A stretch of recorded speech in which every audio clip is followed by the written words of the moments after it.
First కొంచెం ఉల్లిగడ్డ కోసుకొని దాంట్లో జీలకర్ర వేసుకోవాలి. వేసుకొని దాన్ని ఒక గిన్నెలోకి వేసుకొని బాగా పిసికేసుకోవాలన్నమాట.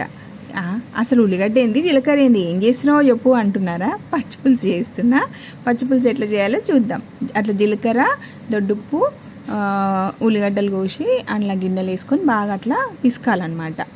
పచ్చిదే జీలకర్ర పచ్చి ఉల్లిపాయలు వేసి అట్లా పిసికేస్తుంటే ఆ సారం అంతా దీంట్లోకి వచ్చేస్తుంది. ఉల్లిపాయ అట్లా అయిపోవాలన్నమాట, కొంచెం ఇట్లా వాటర్ వాటర్ అయిపోవాలి. అప్పుడు బాగుంటుంది. ఆ ఫ్లేవర్ అంతా పులుసులోకి రావడానికి అట్లా పిసకాలన్నమాట. ఉట్టిది కోసేసుకుంటారు కొందరు. నాకు ఇట్లా పిసికేస్తే ఆ ఫ్లేవర్ అంతా పులుసులోకి రావడం ఇష్టం అనమాట. నేను ఇట్లా చేస్తాను. అట్లా కూడా చేయొచ్చు, ఇట్లా కూడా చేయొచ్చు. తర్వాత పులుసు వేసుకొని ఆ పులుసు అంతా బాగా రసం తీసేసుకొని పులుసు పిండేసుకోవాలి. దాంట్లో ఆల్రెడీ మనము పిసికేటప్పుడే ఉప్పు వేసేసుకున్నాం కదా, సరిపడా దొడ్డు ఉప్పు వేసేసుకున్నాం మనం.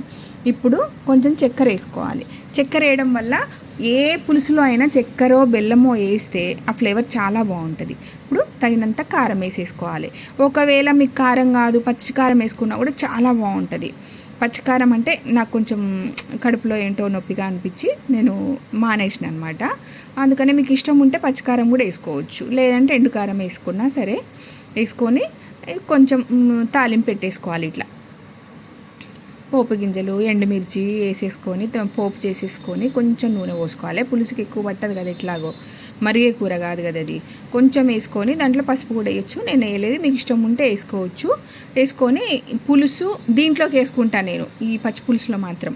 అంటే ఎక్కువ అంటే పోయలేము, మనకు ఉండేది 2-3 కాబట్టి సరిపోతుంది మనకి.